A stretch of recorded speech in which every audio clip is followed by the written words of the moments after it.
ہمارے مجددی صاحب نے جو اعلان کیا ہے کہ اب میں اس ملک میں انقلاب کے خاطر گھر سے نکلا ہوں اور زندگی کا آخری لمحہ بھی اس ملک کو اسلامی بنانے کے لیے قربان کروں گا، میں ان کو اس عزم پر مبارکباد پیش کرتا ہوں۔ جماعت اسلامی ان کے ساتھ ہے، اب وہ اکیلا نہیں ہے۔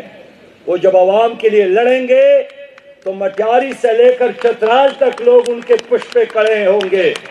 جب وہ بات کریں گے تو ان کی بات اب صرف ان کی نہیں ہے، یہ سراج الحق کی بات ہوگی، اور جس کے گریبان میں وہ ہاتھ ڈالیں گے اسی گریبان میں انشاءاللہ تعالی ہم بھی ہاتھ ڈالیں گے۔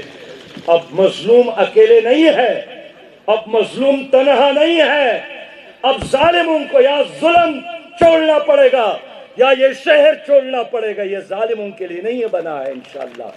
میں اسی امید کے ساتھ کہ یہاں جتنی بھی وڈیرے اور یہاں جتنے بھی شہر کے شرفاء اور جتنے بھی شہر کے نوجوان بیٹھے ہیں، آپ انتظار نہ کریں، جلدی اور فوری جماعت اسلامی میں شامل ہو کر ایک مومن کی حیثیت سے اور سچے پاکستانی کی حیثیت سے اپنی ذمہ داری پوری کرے۔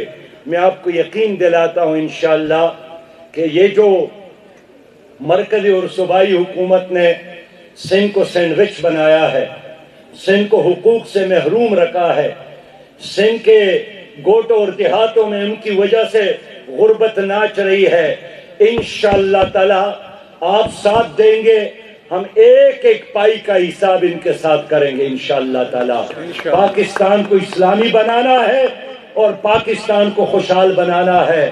اسلام زندہ باد، پاکستان پائندہ باد۔